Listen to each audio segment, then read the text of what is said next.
si eso es lo que usted quiere en el carro, primeramente tienen que poner en mente que eso va a aumentar lo que va a pagar para el carro, porque esas opciones normalmente son más caros. ¿Qué es la diferencia entre carro y carros? Carro tiene solo una R. Carros tiene dos Rs. Entonces, carros con una R es que Caros, es mucho dinero.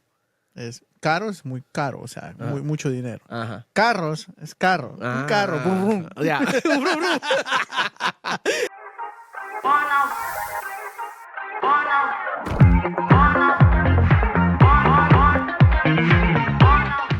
Welcome back, guys, to another episode of your new favorite bilingual podcast, One of Us. One of us. I'm Cito. You guys should know by now. And this is Álvaro. And we have a special episode for you guys today. So on today's episode, we're going to be discussing the car buying process. It is something that is going to be directed really towards my Latinos more than anything else. But if you guys have been interested in purchasing a vehicle or aren't sure about the car buying process, then tune in, because we're going to give you all of the ins and outs. I've actually been in the car industry for about 4.5 years now, and Alvaro used to sell vehicles, and now he's on the repair side. I'm on the other side. Right. Now he's on the service and repair side. So I'm on the dark side. yeah, that's what they call it? Shit. I guess I'm a Jedi. But yeah, so we're going to go over, different things in terms of like what you're going to be expecting from the shopping to the negotiating to the financing, all the way down to the service and repair stuff. So to kick it off, I'll start off with when you're searching for a vehicle. So para mi gente hispana, cuando llega a buscar un carro, cuando están buscando un carro, that's the first thing, is don't always assume that because it's your first car, you can only buy a pre-owned vehicle, okay? You can get a new vehicle. It all just depends on how much the new vehicle is, how much you're planning on having for payments, how much you're planning on putting down, and then also if you can have a strong cosigner. It does help because if you don't have credit history, which of course, if this is your first time buying a car, having a strong cosigner allows the bank to have a better chance of approving you for the vehicle. Y ellos han tenido crédito historial, sea con tarjeta de crédito, préstamos o préstamo de carro. Entonces, eso le ayudará cuando están tratando de comprar su carro primero. Cuando llega a buscar el carro, busquen el carro que usted quieren con lo que usted está buscando. O sea, si hay opciones o tienen que tener alguna cosa como un calentador de volante, algo así. Si eso es lo que usted quiere en el carro, primeramente tienen que poner en mente que eso va a aumentar lo que va a pagar para el carro, porque esas opciones normalmente son más caros. ¿Qué es la diferencia entre carro y carros? Carro tiene solo una R. Carros tiene dos Rs. Entonces, carros con una R es que es mucho dinero. Caro es muy caro, o sea, mucho dinero. Ajá. Carros es carro. Un carro. Brum, brum. Yeah. But when it comes to looking for a car, guys, or any vehicle, truck, car, whatever it is you're looking to buy, if you guys are looking for a vehicle with certain features for certain options, just be conscious that is going to increase the cost of the car, okay? You guys have to be prepared to pay more for the features that you're looking for, all right? In my opinion, a lot of the features that they have on newer vehicles are really, really, really nice, but they're luxury items that you don't necessarily need in a vehicle. Just think about it this way. Why are you buying a car, right? To go from point A to point B, right? So if you are only buying a car for this purpose, everything else is just icing on the cake. So don't pay for so much icing, because then you won't be able to enjoy the cake. Catch me? You like that? You like that? I like that. I like that. Anyways, va a pasar. Van a ver que usted está llegando y está diciendo que quiere comprar un carro, comprar un carro, nunca ha tenido un préstamo, y ellos van a decir, ok, esta persona no va a poder comprar un carro así como este, voy a ponerle en este. No deje que le hagan eso. Ellos pueden ofrecer su opinión, claro, y usted puede tomar su opinión si quiere, pero es su compra y es su carro. Usted dígale lo que usted quiere, lo que usted está buscando, y si ellos son un buen vendedor o vendedora, van a llevarle al carro que va a ser lo más cerca a lo que está buscando. So don't let yourself be influenced on which vehicle you should take. Look for the car that you want, all right? So if you're going there with the mindset of, I want an all-wheel drive SUV with heated seats, and that's it, then Don't let them tell you, oh, you know, that I could get you into that, but I've got this amazing sedan right now that's on promotion. That's like $6,000 off. Da, da, da. If you are going there for specifically that vehicle, go find that vehicle, okay? Now, I'm not saying don't hear them out, because sometimes some of those opportunities are amazing, and it is a vehicle that could possibly work for you. But you're don't not getting what you want. exactly. But do not, because what's going to happen is you're going to end up settling. And when you settle, once that buyer high comes down and you've realized and you're driving in that car and you're just like, damn, this is not what I wanted. And that's the worst. Because Now you have a car that you don't want. For at least 3 years. Because Yep. obviously, depending on how you buy the car, if you're buying it in cash, then however long until you trade it in. If you're buying it out financing, then chances are that you financed it for 4 to 6 to 7 years maybe. And then at least 3 years. Or, well, some are 2 years, but in any case. So make sure that you go in with the mindset of, I want this car, or I want this SUV, or I want this truck. Show me this car, okay? I will be honest with you, 7 out of 10 dealerships are going to have those salespeople that are going to try to do that. They're going to try to put you in a car that's going to be more beneficial to them than to you. So you have to be able to advocate for yourself and say, I don't want that vehicle. I appreciate you telling me about that vehicle, but this is what I'm looking for. Okay? Don't be afraid. Don't hesitate to speak up and tell them what you're looking for. Just tell them, I'm not trying to be rude. Right. I'm here for this car, and that's what I want. Yeah. Yeah, you're not going to tell me what you're going to put me into it. Yep. Because I want that car. And I will say this. If you ever come across a salesperson that, as you're telling them these things, they keep telling you, nah, believe me, trust me, this one's going to work for you. If you get to the point where you feel like they are not going to listen to you and they keep on trying to put you in that car, you have every right to stand up and tell him, I no longer want to work with you. I am still interested in this vehicle.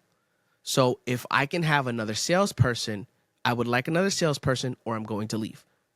You have every right to say that, because at the end of the day, the business wants you to purchase a vehicle there. If the person that was trying to sell you is not listening to you and is not getting you the vehicle that you're looking for, you have every right to say so. Yeah. All right? You have to feel comfortable with the person you purchasing the car with. Because if they're just there because they're trying to get a commission, of course, because they're working, I get it. But if they're trying so hard to put you in a car that you don't want, it's not going to work for you. Right. And so that leads into the next part, but I'll say this in Spanish as well so that my people in Spanish can understand. En mente, porque en el lugar donde yo trabajo, solo hay 2 personas que hablan español. Yo soy una, y hay una muchacha que vende Hyundai. Y si es que cuando usted está trabajando con esa persona, no se siente cómodo o cómoda con esa persona ya, díganlo. Oye, aprecio que usted tomó el tiempo para poder hablar conmigo, pero no siento que no me siento cómodo. Si usted tiene otra persona con quien yo puedo hablar para enseñarme el carro en que yo estoy interesado, entonces tráiganlo. Si no, yo me voy. Así de sencillo. Porque nunca, yo sé que es difícil pensar que usted, como una persona que está buscando un carro por primera vez, no tiene ningún poder, pero ustedes tienen todo el poder en el mundo, porque ustedes son el que van a comprar el carro. No es que... ¿Verdad? Y eso es una cosa que algunos lugares, desafortunadamente, cuando ven a alguien que llega y no hablan mucho inglés, dicen, ok. Y ellos le dicen, oh, es que no le podemos dar una idea de pago sin correr el crédito para saber cómo es que está el crédito. Usted lo que puede decirle es, está bien, deme un estimado con el peor caso y muéstreme los pagos. Y si es que el pago está demasiado alto, ya nada que ver. Pero si con el peor caso, los pagos son pagos que yo puedo hacer, entonces seguimos hablando. Y ahí no tienen nada que decir, porque la realidad es, si usted está diciendo, enséñeme el pago más alto que puede salir, y ellos se lo muestran y tú lo ves y dices, ah, ok. Con un crédito malo, que digamos que Exactamente. Que te den una opción. Exactamente. Que tú puedas ver y, digamos, muéstrame cuál es el pago de un crédito malo. Ujú. Y si te muestran un pago que tú lo puedes pagar, o sea, confortable para ti, Ujú. pues te va a ser mejor porque después cuando tú enseñas tu crédito, tu tarifa va a ser menos. Ujú. So, O, bueno, esperemos que sí, porque yeah. esa es la otra cosa. Cuando llega a financiar el carro, digamos que en este caso ya fueron, conducieron el carro, el carro le quedó súper bien, todo está bien y quieren ahora sacar el carro o comprar el carro. Entonces ahora ahora el siguiente paso es lo del negocio y eso es como pregúntenle, ok, ¿a dónde está el total de lo que estoy comprando del carro? Porque lo que hacen en algunos lugares es muestran la cantidad del carro y de ahí aumentan un paquete de servicio, un paquete de protección y de ahí el total les sale, digamos que el carro normalmente era 25,000. El total con todo eso y los impuestos les sale en 35,000. Son $15,000 más, no, $10,000 más que está pagando cita en algunos casos. Así que I want the total of the purchase. Okay. When it comes to the negotiation, you want to make sure you see the total of the purchase because some dealerships, again, bad practice and something that should not be happening, but it does happen. They will give you the price of the car and then they'll add service packages, they'll add protection packages, and they'll have your $25,000 car coming out to a $35,000 car. So that's a bad practice and something that you should be aware of when you're going to purchase a vehicle. All right. So always ask for the total amount that you're purchasing so that you can be aware of that additional cost or anything additional that they're adding in. So the payments are one thing, right? You want to focus on the payments based off of how much you're going to put down, based off of how long of a term, and then focus on the total amount that they're putting in the vehicle that you're paying. All right. Si lo prueben, y si lo prueben, ¿con cuánto de interés? ¿Ah? Aprueban. Aprueban. Sí. Oh, ¿las pruebe? No. ¿No? Aprueban. Aprueban. Sí. Ok. Le aprueban y de ahí con cuánto interés que va a pagar si es que quiere tomar el carro con ese préstamo. Hay varios bancos que pueden responder al mismo crédito. Digamos que un dealership puede mandarlo a 4 o 5 diferentes bancos y puede ser que de esos 5 bancos, 2 de ellos le dicen no lo podemos aprobar para nada, pero los otros 3 dicen ok, sí le podemos aprobar. Ok, aprobar, pero estos son los intereses que le van a dar. Son unos intereses altos. Son intereses altos, especialmente si es que usted no tiene mucho crédito historial y es su primer carro que está comprando. Si usted tiene una persona que sí ha tenido préstamos, como le había dicho en principio, un cosigner que está, digamos, de 780 o más, entonces va a ayudar con ese interés. Va a bajar un poquito ese interés. Pero tienen que tomar en mente que eso sí va a suceder y eso no es nada que la persona que le vendió el carro va a tener control. Eso es lo del banco, nada que ver con ellos. Ahora, cuando llega a ir a firmar los papeles, ahí entonces ese paso es el último paso antes de llevarse el carro.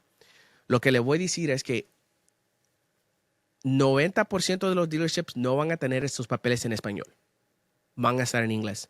Así que si usted no tiene a alguien que puede leer inglés con usted, tienen que estar consciente a lo que ustedes están firmando.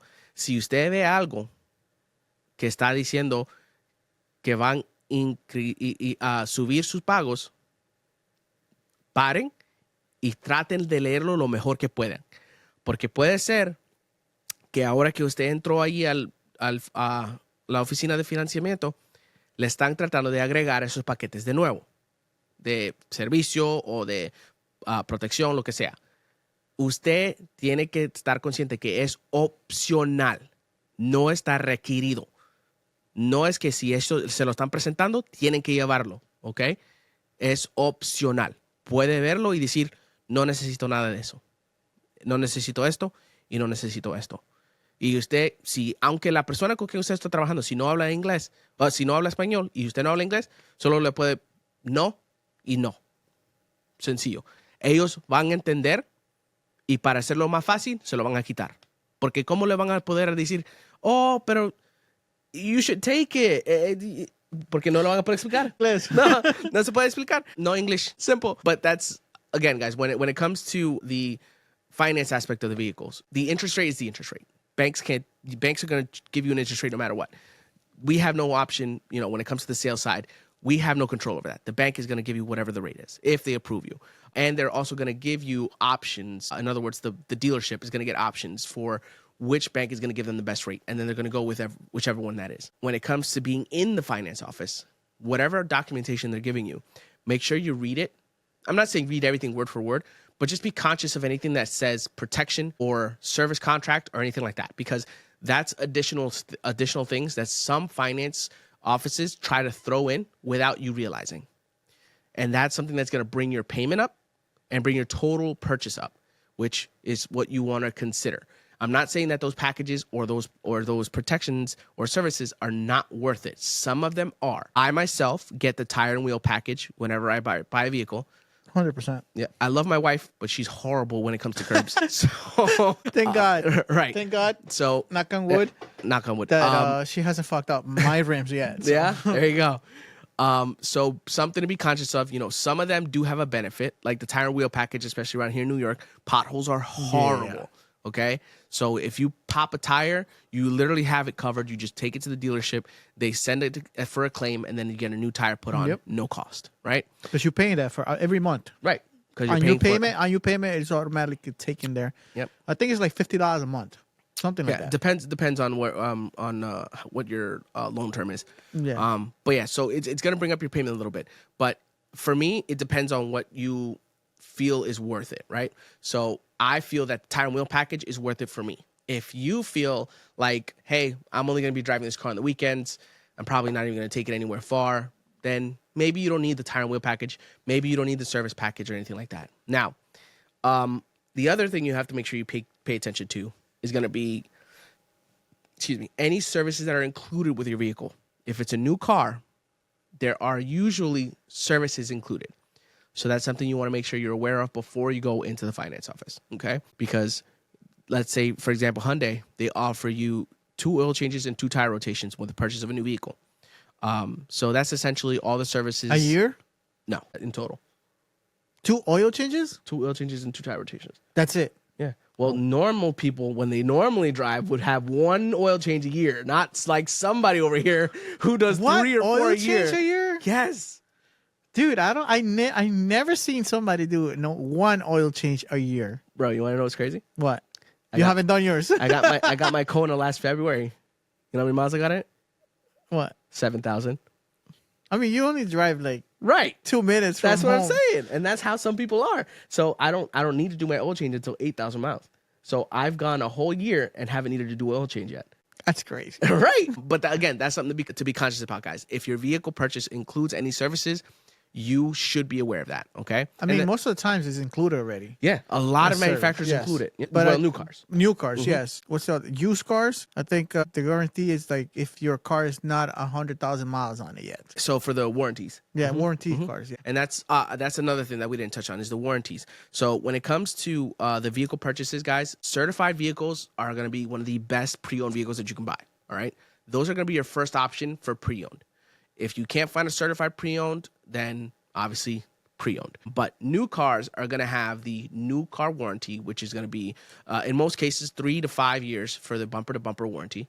And then you have the powertrain. So the powertrain warranty, depending on what manufacturer it is, could be between, I think, 3 or 4 years is the lowest or shortest that I've seen, and then 50 or 100,000 miles. So Hyundai and Kia have the best powertrain warranty. They have 10-year, 100,000. I'm just saying, I work for Hyundai, so I know. They have 10-year, 100,000 mile powertrain warranty, all right? So what that means is that anything that makes the car move, so the engine, the transmission, all of that stuff is covered under that powertrain warranty for 10 years or 100,000 miles.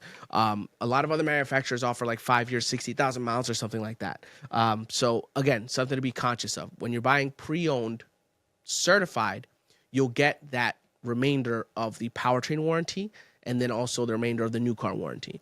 If you do not buy certified, then you may not get the rest of that powertrain warranty. So make sure you ask about that as well.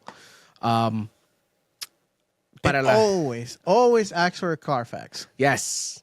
Carfax is very important, guys. I know that you guys probably saw that on a bunch of commercials like, hey, show me the Carfax, show me the Carfax. No, that's serious. Nah, show seriously. me the Carfax. If you're buying a pre-owned car. Yes, if you're buying a pre-owned, because new car, there's no Carfax. There's nothing. They haven't printed anything. They might have a little damage that unloading from the truck. So that's luckily if you have bad luck, you probably will have a car that's been hit on the lot or unloading from the truck. Right. But they will fix it right away. Mm-hmm. So yeah, they usually fix it before you even get. So before it even gets onto our like showroom lot, we'll fix anything that comes in. Like that. But yeah, that's something that I would say everybody purchasing a vehicle for pre-owned, certified pre-owned, ask for the Carfax. That's 100%. One thing that you should always do, always ask for that, because they will show you if the car's been in an accident or being stolen before or titling, yeah, anything, where the vehicle was purchased, everything. Yep. So that way you can be conscious of how many owners there were on there too. It'll show you on the Carfax. Yeah, because it's a bad thing that's happening out there, but there's a lot of people that they actually go and lower the mileage of the car, even though now it's digital. They found a way to do that. So, so you gotta always be careful when you purchase a car, especially when it's used. Because a lot of people will go and be like, you know what, I'm gonna lower my miles, but the Carfax will actually kind of like do the math, how much miles you put on the car. Right. So it's better off you always ask for that. Mm-hmm. And they show you like services, like if they took it to, let's say, a dealership to get the vehicle serviced, you'll see the odometer reading when they got that vehicle serviced. Yep. So that way you can see, hey, how did this car go from 50,000 miles in November of 2023 to 35,000 miles in November of 24. It's a little weird. So that's something that you can see on the Carfax. So that's why it's important to look at that Carfax, guys. Now, when it comes to after you sign all the documents, let's say that you look through everything, made a decision on which packages you wanted, which packages you didn't want for the service or the protection. Now you've signed all the paperwork. You're ready to take the car home, right? Best feeling ever. Yay! Car is mine. Next month you gotta pay. Right. Next month. Then the payments begin. Yeah. So obviously it's a very exciting moment, and it's one of those moments where, unfortunately, you may have been there for a few hours because buying a car. It's hard, bro, but yeah, it's a pain. Right, bro. I was there for hours when I got my truck. Mm-hmm. I was there. You know what time I left? 11:30. Oh no! 11:30 at night, guys. That's wild. Yep, that's wild. I got there at 6 at the dealership because I got off from work, shower real quick, head to the dealership. I walk out of with the car at 11:30 at night. That's crazy. Shout out to my sales guy. Right. He actually stayed there the whole entire time, bro. Yeah. Even when I signed finance, he went inside with me. He was good with me. So there you go. He treated me good. And that's what you want. You want a person that you feel confident and you feel like they're genuine, because even after you buy that car, you're still going to interact with that person at some point. I promise you. 100%. I always had a question for him. I was like, yo, I forgot how this you explained. I know he explained it. He explained everything, little thing from the truck of how to work it, right? And I was like, yo, is it good like to drive it in the snow, like with the all-wheel drive, all this and that? He's like, yeah, just do this, do that. So he's playing everything. And every time that I need an oil change, I will hit him up so he can go on service, open a spot for me, and for me to go in.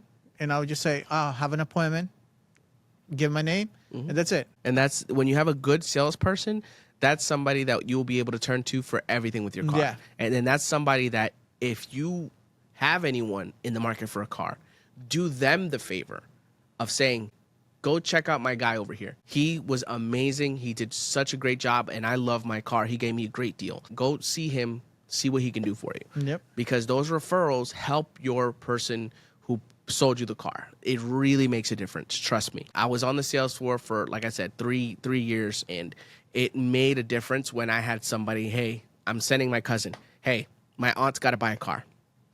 Those people are unexpected opportunities that we can really use. So make sure that you guys, if you really had a good time with the person that you worked with and you want to offer them some help, send them referrals. Send people their way. All right? But now getting back to you finished signing all the documents. You're about to go take the car, right? One last thing that you need to do, okay? Put some Vaseline. Vaseline? For what? They're gonna get you. Oh God! No. No. It's not really happening. I was trying to make a joke, okay, guys. Because that's what everybody says. Right. That is literally like and so that's the unfortunate like stigma when it comes to dealerships is that you feel that even if you got a great deal, even if you got a car that you wanted and everything went great, you still feel like you got at the end. And it's like you didn't really. No. Like you got exactly what you came there for. You got a great deal on it. You got a payment that you agreed to, which means that it's a payment that you're okay with. So in reality, It all matters how good is your credit, guys. Right. That's the main thing. That's the main key. Yep. How good is your credit? Because I know I drive a Tacoma, right? Tacomas is supposedly high prices. I know somebody that has a RAV4. RAV4 is a low, supposedly. They're paying more than me, okay? But I'm not saying that I have the greatest freaking credit, but that helps. Right. So right. don't feel like that you're going to get. Right, exactly. So when it comes to taking the vehicle ownership, right, now what you need to do, and I personally didn't like it when a customer did this, but I know that you need to do this because the last thing you want is to take this car home and then realize that something was wrong. So inspect the vehicle, okay? Do a walk around.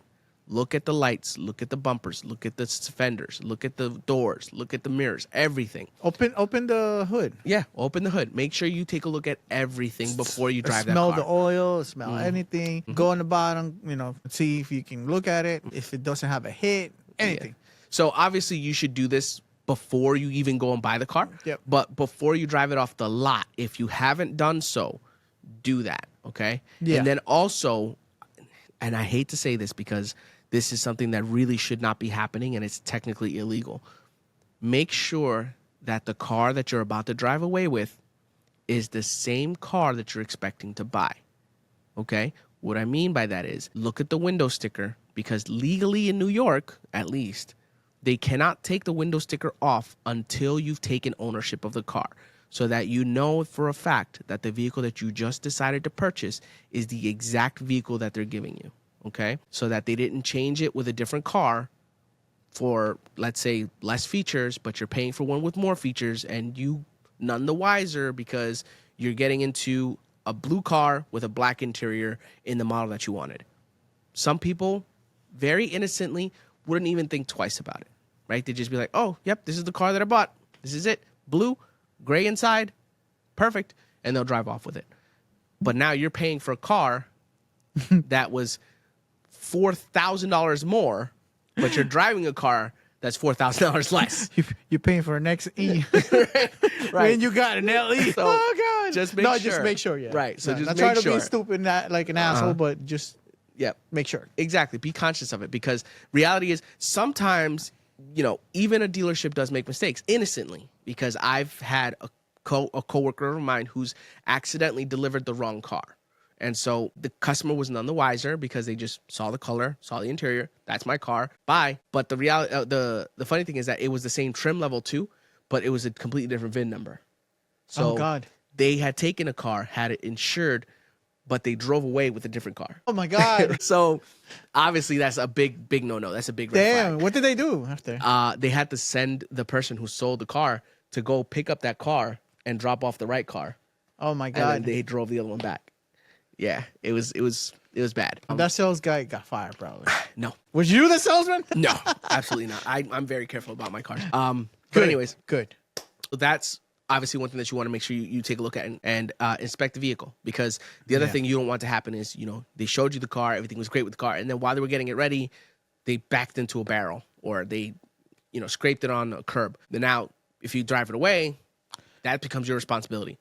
Aquí no pasó nada. Yo no vi nada. Right? I don't know what you're talking about. When you left, the car was perfect. It was perfect. So that's why you want to make sure you inspect the vehicle. Spanish? Uh-huh. So, oh my God. What? The mirrors. Los espejos. Los espejos. I was like, why can't I remember the word for Espejos, mirrors? pendejo. Los espejos, pendejo. Chequen los espejos, chequen todo. Que no haya ninguna cosa que está dañada o que tiene algún rayo o algo lo que sea. Especialmente si es un carro nuevo. Porque la última cosa que usted quiere es que usted se lleve el carro a la casa y de allí usted salen el próximo día ya que todo lo de la compra ya ahora se bajó y ahora está yendo a ver el carro. que chequeó todo lo del carro. Okay? Es mismo. Huh? When you talk in plural, it's mismo. Just mismo. Spanish 101. You gotta get a jingle. Whenever it's a Spanish lesson, you're just gonna hit the button. Bing! It's mismo. But yeah, so cuando ya se llevan el carro, claro que ya es su responsabilidad. Pero cuando ustedes están en el dealership, si ustedes ven que hay algo, díganle a la persona que usted está con un chiquito ahí. Yeah. I gotta talk about work here. Yeah, you gotta talk about work. Diablo, man.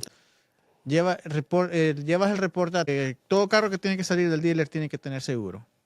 So, de la mejor manera es, o sea, el otro seguro tiene que pagar, obviamente, porque el que pega, paga. Eso siempre es lo que dicen, pero vamos a ver si es verdad. Especialmente si el que pegue no tiene seguro.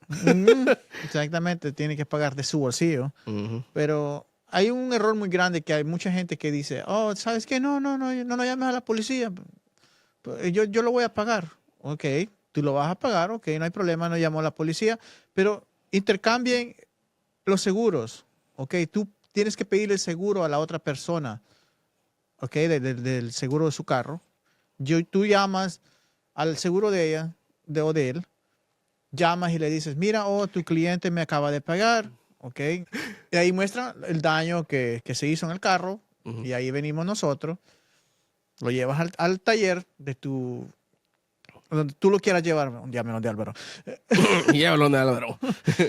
Tú lo puedes llevar donde tú quieras. El cliente, el que te pegó, no puede decirte, oh, mira, yo conozco a alguien que lo hace mejor. No, tú lo tienes que llevar donde tú quieres, porque hay veces que él lo lleva o ella lo lleva a un lugar clandestino. Puede ser. I promise it'll be good. Yeah. Y lo llevan allí y para That wasn't there when I brought it.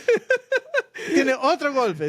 Y tú vas y ves, esto no estaba acá. Y lo que te van a decir, no, mira, esto estaba acá. Uh-huh.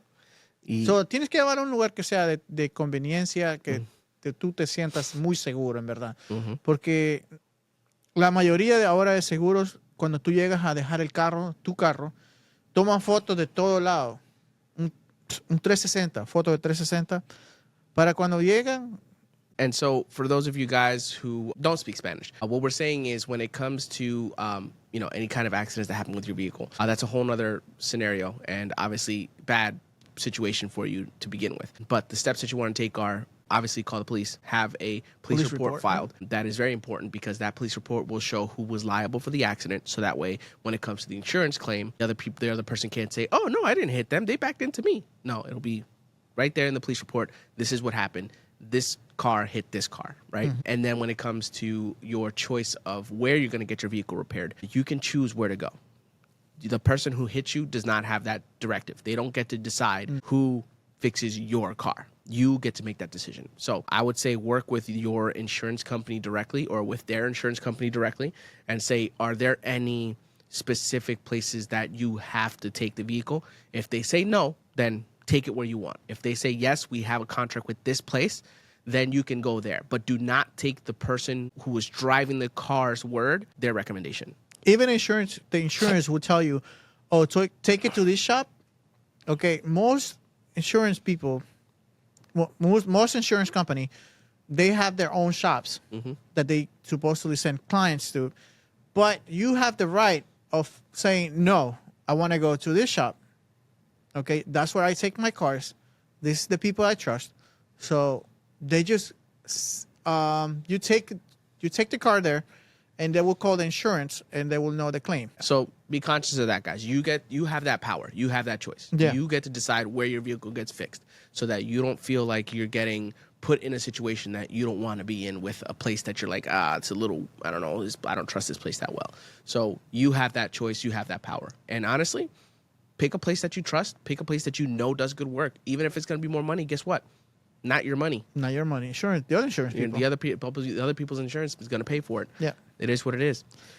Hit me up. Alvaro will help you. But yeah, so that's interest for the car that I wanted to tie into. Who sent in a question. And I'm going to ask this question so that me and Alvaro can answer it between us. And then you guys obviously can put your input as well. Am I What- gay? They always ask that. They always ask that. I don't know Damn why. it. No. No. Okay. Married and with children. Both of us are married. Well, no, we're not. We're not married. No. No. No. No, Sorry. Okay. no. No. I have a wife And two I have a children. wife. And 2 children. Yes. So And also, I had 2 children. right. Exactly.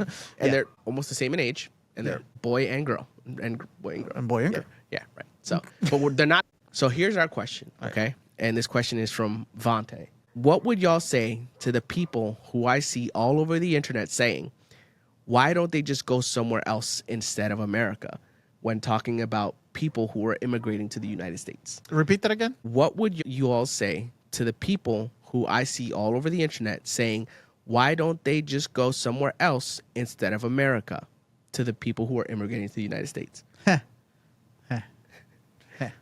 So, Well, there's a lot of questions. That's a lot of answers to that. Number one, which people are we talking? yeah. So I don't think that there's a specific like demographic, but Because it's, when we're talking about immigrants, we talking about Europeans, Hispanics from Middle East. We're talking about a lot lot of of people. immigrants. right. So I don't know which immigrants we specifically saying here. So, and we choose America because it was close to home. Yeah, right. So I will say this. My family, when they first decided to go to the United States, I know that it was because the United States of America was posted as the land of opportunities. It is. It Right? is the land of It's the opportunities. melting pot because all of these different cultures have been building up inside of the United States in different parts of the United States. Like you were saying, you know, some people come down from Canada, some people come up from the south of the border, some people flying in from Europe, from Asia, Yeah. from India, from Japan. You know, it's just one of the very few places where you can find so many different cultures in one location and still be able to thrive in that opportunity in that location. So when it comes to people saying where else would you go, right? Well, a lot of people. I mean, a lot of people. Actually, a lot of Hispanic people actually immigrate, right? Immigrate to Spain or Italy or Belgium. A lot of Latino community, even German too. Germany, Yeah. they do. It's just when it comes to the narrow scope of view for the people who are in the United States, they assume that everybody who's migrating is migrating into the United States. Now, I'm not saying that we aren't having a large amount of people migrate to the United States. I'm not saying that by any means. But Sadly, it's not the only place. No, it's not the only place. Right. But it's the news that always make it a big deal. Sorry to say this, but the news always will make a big scenario, right? Like, and most of the times it's fake. I gotta say this, Fake news. fake news. But there is a lot of immigrants everywhere around the world. Even Latinos will go to Canada, not just U.S. Okay, they will go to Canada too. Yep. Why? There is another reason for people go over there. Canada right now they have a shortage of young people. Oh, You never knew that? no. No. So in Canada, that's why a lot of Latinos will go there and they will have their citizens, not citizen, this being residents for during the 6 months, within 6 months. I'm sorry. Wow. Yes. But that doesn't include Mexico, and it doesn't include I forgot which other country in Latin America. I think Argentina. I think is.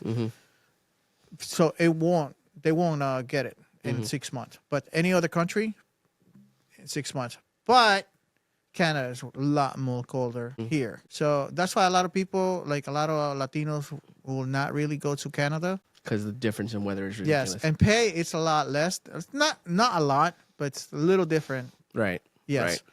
But Yeah. there's a lot of Latino community up there. No, yeah, you're right. Because when I worked for a logistics company, there was actually some people who worked remote in Canada that were Latinos. Yeah. Argentinian, actually. Yeah, I have family in Canada. Yeah. Yeah. So that's again one of those things where you don't think about all the other places where these people have migrated because all you're thinking about is the small scope of the United States. United States. And obviously, like I said, people are migrating to the United States. My family is a clear example of it. Like we came, not we, because I was born here, but they came into the United States looking for that, land of opportunity, place to be able to raise your children, be safe. Yeah. And, it was with open arms and welcoming hands that they were brought into the United States. Now things have changed.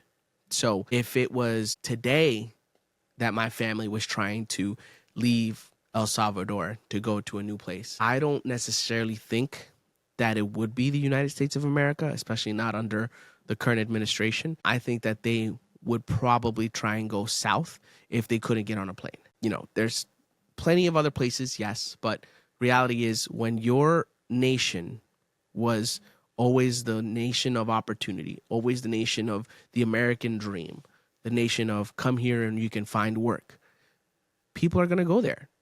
That's going to be the place that people say, I need to go there because I need to work. I mean, sadly, there's lots of people that immigrate to here that are not good people, but that makes looks the others bad. And it's not fair to categorize every single person because of a couple of bad eggs. Yeah. Again, we're not saying that they are not a problem. The people who are migrating here that are criminals absolutely are a problem.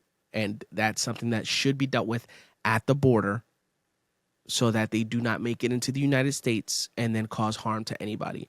Because believe me, the last thing I want is for a mass murderer who just escaped from Mexico to cross that border, get into the United States and Texas, and then start taking out lives in Texas. That's the last thing we would want. Anybody would want. But again, that's not every person who's trying to come into the United States. There are people that are genuinely running for their lives. Just think about that, guys. Like, if you were here in the United States and you knew that your life was in danger, and no matter where you went in the United States, you weren't safe, what would you do? Would you just say, hey, guys, listen, Canada's going to take about 2 years for us to be able to get into Canada, so we're just going to have to, survive for 2 years somehow? 2 whole years could be a damaging amount of time, and it could be too little time. Now, did your mom came in guerrilla time? I don't know. She came in 1990. I think 1990. 1990? Guerrilla time. Yeah. Yeah, that was the difficult time in El Salvador, guys. Mm-hmm. Just to let you guys know. Mm-hmm. It was La Guerra Civil, which is a civil war. But it was a tough time for those people that immigrate to here because either you join the army or La Guerrilla or you had to leave the country or otherwise. Yeah, it was tough times. So, again, things that you don't think about because you're in a first world country, in a country that doesn't see these kinds of situations, these kinds of issues, because everything has been so solidified and, all the legalities have been put in place to be able to avoid that. But there are a lot of places out there that don't have that safety, that structure, that stability. Now, a lot of people are starting to see, because of social media, all these different things that are going on, like everything that was going on with Venezuela, everything that was going on with Brazil, I think it was, that they were having an issue with their government as well. Yeah. And so because of all that being brought to light, you guys are seeing just what is still left. But back in the day, this was like, the Wild West in the Centrals and in other places. And so people were trying to find a place where they could feel safe. And so the United States was that place. This is why a lot of Haitian people from Haiti will escape to because they live in a hard time right now. I got to say this. And who are ruling the country is the gangs. Not too long ago, maybe like 2 months ago, what they were doing? Shooting planes. What the hell? They were shooting planes, these gangs members. Yeah. So they were not allowing any plane coming in or going out. So, yeah. Obviously, that's something that is very scary, very dangerous, and something that you probably wouldn't want your children around. No. And if you were planning on having children, you probably wouldn't want to have a child in that environment, right? So you'd want to find a place that you can say, okay, we'll be safe here. Everything will be fine here. That's something that a lot of people just don't have that understanding, that empathy to know why, right? Everybody thinks, oh, they just want to come here to make money. That's not it. Some people want to come here to be safe. Some people want to come here so that they can survive and so that their children have an opportunity to really live a life. Because to be able to wake up and not to worry about you being killed. Right. Like, can you think in any situation where if you felt like waking up, you were in danger, you'd be okay mentally? Like, there's no way. If you could wake up and think, oh God, am I going to live today? Like, that would just drive me insane. No, hell yeah. Like, I could never do that especially with my kids. Are you kidding me? Like, if I knew that I was always in danger, I'd want to find a way out of that danger as soon as possible. And that's what people are doing. And again, we know that not everybody who's crossing that border is trying to do this for that reason. But we can't let 6, 7 bad eggs that cross that border dictate that every person crossing that border is a bad egg, because that bad egg or that person who's at that border, it could be somebody's mom that's just trying to give their child a better life. So just think about that, guys. Just consider that. The human being on the other side of that wall, the human being on the other side of that border, their life is literally one side of the border or the other. If they can't make it here, their life is done. You got to think about that. But damn, that got deep. I'm sorry. But yeah, so that's we're good. Next episode, guys. Oh my God. But thank you guys so much for obviously Vaunt for that question, because that question is very impactful, and it's one of those things that a lot of people don't consider when it comes to, oh, why don't they just go somewhere else? You know what I mean? So thank you so much for giving us that question, and I hope we answered it for you. And then for everybody who tuned in for the vehicle information, I hope you guys take that information, shop smart, find the right car for yourself. And if you have any other questions, always hit us up. ¿Ok? Sí. Nos tomamos nuestra dedicación, que somos medios pendejos, pero también tenemos... Más que medio.